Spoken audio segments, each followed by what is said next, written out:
এবারে আমার দোলযাত্রা ঠিক এইরকম কাটলো। সকাল সকাল ঘুম থেকে উঠে রেডি হয়েই বেরিয়ে পড়লাম। তবে তার আগে ঘরের পুজো করে তার সাথে সিন্নি প্রসাদও খেলাম। পুজো আমি করিনি, পম করেছিলাম, আমি শুধু প্রসাদ খেলাম। মাকে বলেছিলাম আজকের মাটন রান্না করার দায়িত্বটা আমার। তবে রান্না করব কি, এই মুহূর্তে এসে পাড়ার সব বাচ্চা কাচ্চারা এসে এমন জোর করতে লাগলো রং খেলার জন্য যে একটু একটু করে রান্না করছিলাম আর সবার সাথে গিয়ে অল্প অল্প রং খেলছিলাম।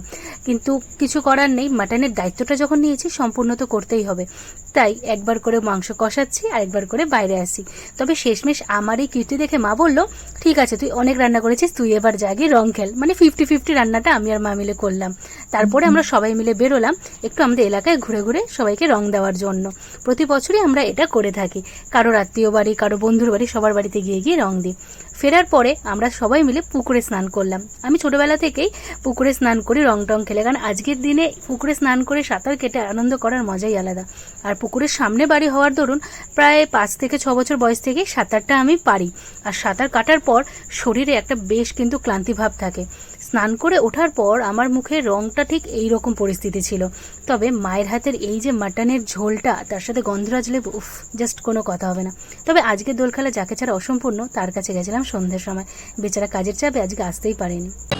হ্যাপি হোলি, আসছে বছর আবার হবে।